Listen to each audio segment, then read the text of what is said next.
En banlieue de Kigali cet après-midi, ce trentenaire vient visiter sa nouvelle usine. Deux immenses entrepôts qu'il vient d'acquérir. Ici, au fond, on va mettre des chambres froides. On va stocker nos matières premières brutes. À côté, on va mettre les piments frais après triage.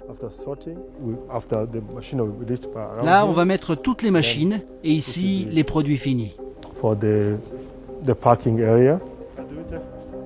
Diego Toairwa, 32 ans, est à la tête d'une entreprise de piments. Dans ces énormes cuves, il a commencé à installer sa production de pâtes de piment. Un produit qu'il va bientôt expédier par milliers de litres à Alibaba, le géant chinois du commerce en ligne. Mais ce n'est pas tout. Diego Toairwa vient de signer un contrat très juteux avec une société chinoise d'import-export. Un contrat de plusieurs centaines de millions de dollars pour l'exportation de piments secs. Quelques mois après la signature, Diego n'en revient toujours pas. Il y a encore peu, il fabriquait ses produits dans une petite maison-usine de la capitale rwandaise. Je ne m'attendais pas à tout ça. Bien sûr, au début, je voulais juste avoir ma propre entreprise. Mais je ne pensais pas que tout irait si vite, qu'on grandirait si vite. On a commencé en 2015, il y a à peine 5 ans, et maintenant on exporte en Europe, en Inde, en Afrique, et surtout en Chine.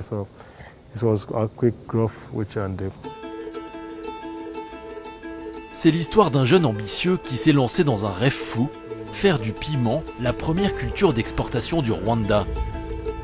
Il y a à peine 2 ans, le piment était une culture minoritaire. Loin derrière le café et le thé, les principaux produits qu'exporte traditionnellement le pays. Des matières premières qui embauchent plus de 400 000 personnes et qui rapportent au pays, chaque année, plus de 160 millions de dollars. Avec les contrats d'exportation signés par Diego Toairwa vers la Chine, la donne pourrait bien changer. En effet, dans les années à venir, le piment pourrait devenir l'une des premières denrées agricoles exportées du Rwanda. Mais pour cela, les défis qu'il doit relever sont nombreux.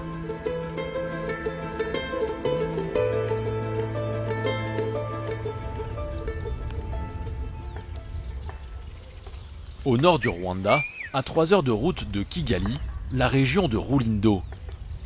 À perte de vue, les collines verdoyantes qui font la renommée du pays.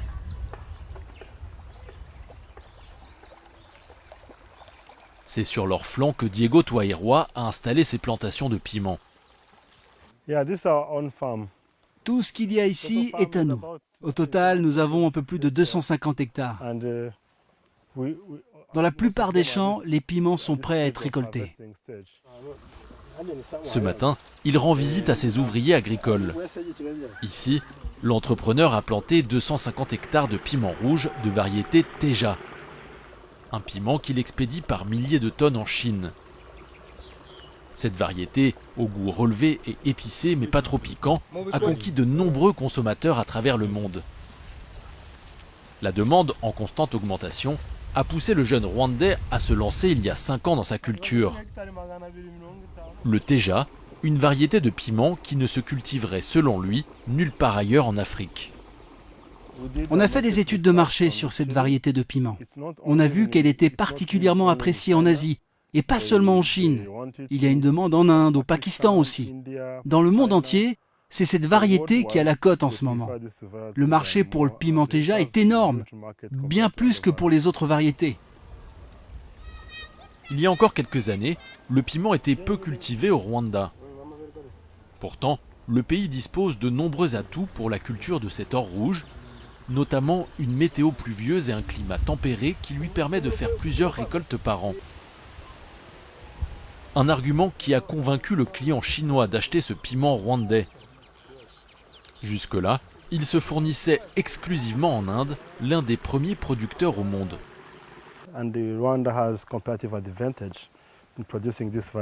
On a des avantages comparatifs par rapport à d'autres pays pour produire cette variété. Le climat du Rwanda nous permet de produire toute l'année.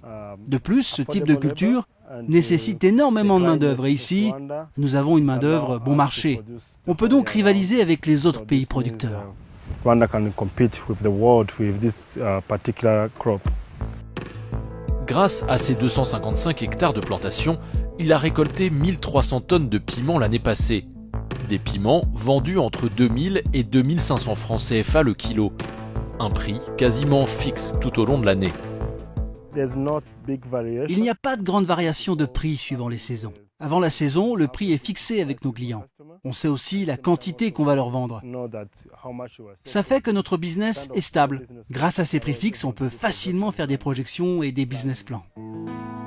La quasi-intégralité de sa production est exportée vers la Chine. Au total, il doit fournir à son client chinois entre 10 000 et 50 000 tonnes de piments chaque année pour un montant qui peut aller jusqu'à 100 millions de dollars. Fournir une telle quantité de piments, un défi colossal pour celui qui, il y a quelques années encore, cultivait des tomates et des pastèques sur une petite plantation. Ingénieur agronome formé au Rwanda, Diego Twahirwa aurait pu, à sa sortie d'école en 2012, travailler pour le gouvernement ou des multinationales de l'agro-industrie. Pourtant, il décide de se lancer à son propre compte, convaincu que l'agriculture est un secteur porteur dans le pays. Grâce à ces prix fixes, on peut facilement faire des projections et des business plans.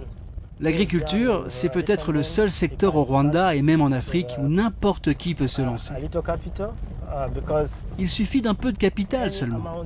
Avec très peu de budget, vous pouvez créer votre propre ferme et il y aura toujours un débouché pour vendre vos produits agricoles.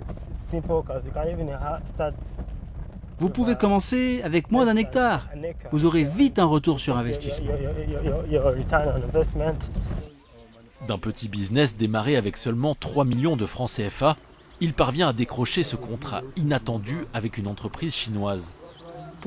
Dès lors, l'État décide de l'accompagner économiquement dans son aventure, en finançant notamment un système d'irrigation. Le pays veut en faire son champion pour développer la filière piment. Une filière jusque-là quasi inexistante, le piment n'étant cultivé qu'à petite échelle pour la consommation locale.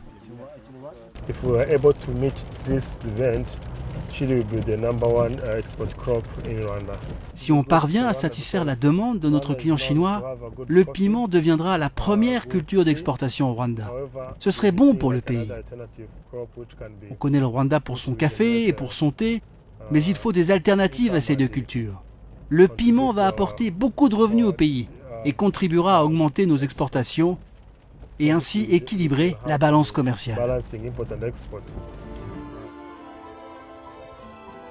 Selon Diego, son piment pourrait amener de l'emploi au pays, mais aussi des devises importantes, à l'instar de 2 autres cultures, le thé et le café. À elles seules, en 2019, elles ont généré près de 160 millions de dollars en recettes d'exportation. Mais pour cela, il a un premier défi, remplir ses objectifs de commande. Direction Kigali, la capitale du pays.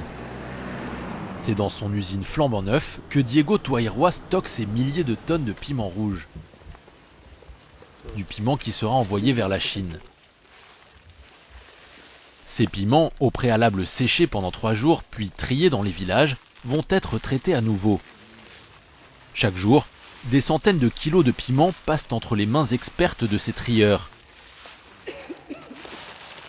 Les piments en mauvais état ou pourris sont jetés.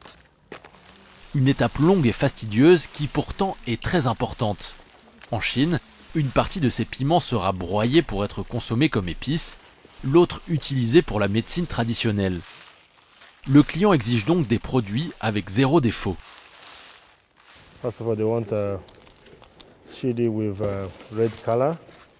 Notre client veut ce piment bien rouge, sans la tige. On doit faire cela parce que nos équipes dans les champs ont pu laisser des piments qui n'entrent pas dans les critères du client. Comme on a un très gros contrat avec lui, on doit s'assurer que la qualité qu'on lui envoie répond bien à ses attentes pour ne surtout pas le décevoir. S'il ne veut pas décevoir le client, c'est surtout que Diego a la pression, car l'année passée, l'entrepreneur n'a expédié que 3000 tonnes de piment en Chine. Un volume bien loin des 10 000 tonnes minimum, qu'il est censé envoyer chaque année pendant 5 ans. La raison, une production fortement ralentie par la pandémie de coronavirus. En effet, en 2020, un confinement strict a freiné les agriculteurs dans leur travail. L'objectif numéro 1 est d'augmenter la production. On On a pour objectif de mobiliser plus d'investisseurs pour avoir des financements et ainsi étendre nos plantations jusqu'à 2000 hectares pour être capable d'honorer nos commandes. Pour arriver à ces 2000 hectares, j'ai besoin au moins de 2 millions de dollars. Malgré quelques pistes, difficile de trouver des investisseurs prêts à mettre de l'argent sur la table dans un contexte économique et sanitaire mondial peu rassurant. Alors en attendant d'agrandir la surface de ses plantations, pour assurer ses livraisons régulières en Chine, l'entrepreneur doit faire appel à de petits producteurs indépendants. Régulièrement, Diego Twairwa sillonne les collines rwandaises à la recherche de nouveaux partenaires pour étendre son réseau de producteurs de piments.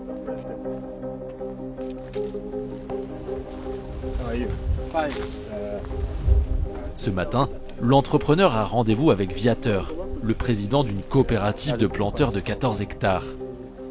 Cet homme fait partie des 1000 producteurs de piments avec lesquels Diego travaille dans le nord du Rwanda. Des agriculteurs qui, il l'espère, vont lui permettre de fournir suffisamment de piments à son client chinois. Pour la première année de collaboration, il leur a acheté près de 2000 tonnes. L'année prochaine, il table sur 5000 tonnes.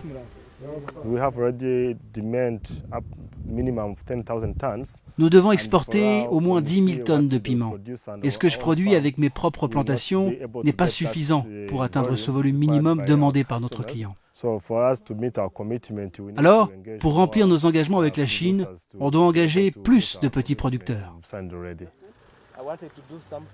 Dans la région, les agriculteurs produisent majoritairement du maïs, des haricots ou des pommes de terre pour leur consommation propre ou pour vendre sur les marchés locaux. C'était le cas de Viateur il y a encore un an. S'il a remplacé ses cultures traditionnelles par des plantations de piments, c'est qu'il y croit, le piment va lui rapporter plus et améliorer ses conditions de vie. Je comparais ce que je gagnais en plantant du maïs et ce que je pouvais avoir en plantant du piment. Le résultat, c'est qu'on gagne plus avec le piment qu'avec le maïs ou les haricots. C'est pour ça que je m'y suis mis et je ne regrette pas. À ces agriculteurs, Diego Twairwa promet de multiplier par 3 leurs revenus. Une stratégie payante. Rien qu'en 2020, il en a convaincu plus de 200 de rejoindre son réseau. Je leur explique que planter du piment peut leur rapporter de l'argent, car il y a un marché durable et un marché qui va croître. Je leur dis que le piment va leur rapporter plus de bénéfices que d'autres cultures. Je leur montre que ce n'est pas difficile à cultiver et mes agronomes les accompagnent pour qu'ils puissent produire la qualité dont on a besoin. S'il parvient à relever tous ces défis, Diego Twairwa atteindra ses objectifs d'exportation fin 2021. Il permettrait aussi de développer toute une nouvelle filière essentielle au pays pour diversifier son économie.